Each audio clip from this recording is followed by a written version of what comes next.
સંસ્કારી નગરી વડોદરાના અલકાપુર સ્થિત ડોક્ટર બી.આર. આંબેડકર ભવન ખાતે national union of postal employees Gujarat સર્કલની ભવ્ય સર્કલ કોન્ફરન્સ ઉત્સાહભર્યા વાતાવરણમાં યોજાઈ હતી.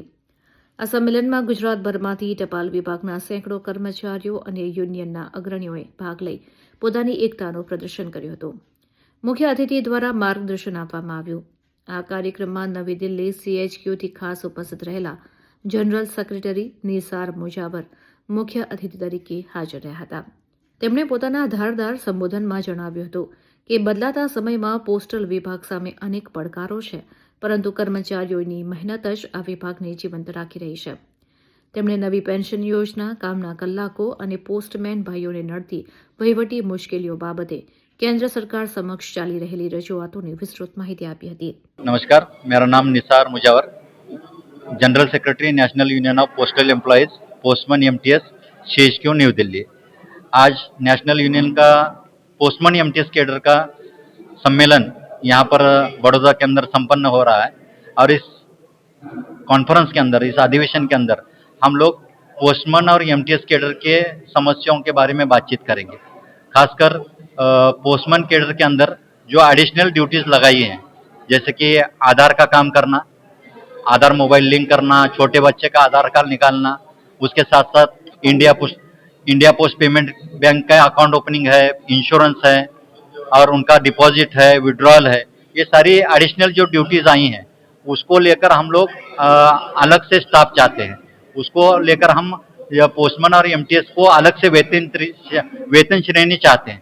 तो इस मुद्दे पर हम लोग बात करेंगे. उसके साथ साथ 8वां वेतन आयोग की कमेटी बैठी है, उसके अंदर हमारे पोस्टमैन कैडर के लिए अलग से वेतन श्रेणी मिलना चाहिए, क्योंकि पहले का पोस्टमैन सिर्फ चिट्ठियों का लेन देन करता था, लेकिन अभी ये एडिशनल ड्यूटीज के बाद में पोस्टमैन एक PA की तरह या बैंक का एम्प्लॉयज की तरह अकाउंट ओपनिंग का काम कर रहा है, डिपॉजिट का काम कर रहा है, इंश्योरेंस का काम कर रहा है, आधार का काम कर रहा है. तो इतने एडिशनल ड्यूटीज के बाद में उसको अलग से एक वेतन श्रेणी मिलना चाहिए. इनको अलग से वेतन श्रेणी मिलना चाहिए, ये हम लोग इस कॉन्फ्रेंस के माध्यम से डिमांड कर रहे हैं. उसके साथ साथ ओल्ड पेंशन स्कीम का एक बहुत बड़ा मुद्दा है, जो पूरे सेंट्रल गवर्नमेंट एम्प्लॉयज का मुद्दा है. गवर्नमेंट ने एक UPS स्कीम लाई है, लेकिन उसको हम लोग अडॉप्ट नहीं कर रहे हैं, क्योंकि उसके अंदर बहुत सारे त्रुटियां हैं, लूप होल्स हैं. तो हमको ओल्ड पेंशन स्कीम चाहिए. ये एक मुद्दा हम लोग आज के इस कॉन्फ्रेंस के अंदर ले रहे हैं. उसके साथ साथ हमारे जितने भी पोस्टल एम्प्लॉयज हैं उनको कैशलेस मेडिकल फैसिलिटी मिलनी चाहिए. इस बारे में हम जो बात करेंगे, क्योंकि मेडिकल फैसिलिटीज रूरल एरिया में मिलना बहुत मुश्किल हो चुका है और बहुत सारे लोगों को उसका पेमेंट करना भी बहुत दिक्कत हो रहा है. तो हम लोग कैशलेस मेडिकल फैसिलिटीज के बारे में बात कर रहे हैं. उसके साथ साथ अब एरिया जो बढ़ रहा है और जो है डिपार्टमेंट अब नई स्कीम ला रहा है, जैसे कि 24 आवर्स के अंदर डिलीवरी, 48 आवर्स के अंदर डिलीवरी, ये 2 नए स्कीम्स गवर्नमेंट की तरफ से और हमारे डिपार्टमेंट ऑफ पोस्ट की तरफ से लॉन्च हुई हैं. तो उसके लिए हम लोग अलग से स्टाफ चाहते हैं.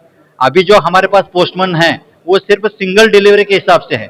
अब जो सेकंड डिलीवरी है उसके लिए हम अलग से स्टाफ चाहते हैं. उसी तरह संडे हॉलीडे के अंदर भी डिलीवरी करने के लिए अब डिपार्टमेंट सोच रहा है. तो हम संडे हॉलीडे के अंदर भी हमको अलग से स्टाफ चाहिए. अगर अलग से स्टाफ होगा तो हम लोग इसको बेटर तरीके से, अच्छी तरीके से सेवा दे सकेंगे. गवर्नमेंट की जितनी भी स्कीम है हम उसका वेलकम करते हैं, लेकिन हमारे जो प्रॉब्लम्स हैं वो सुनकर उसके ऊपर जो है सोल्यूशन निकाले, ये आज हम इस कॉन्फ्रेंस के अंदर बात करेंगे. धन्यवाद.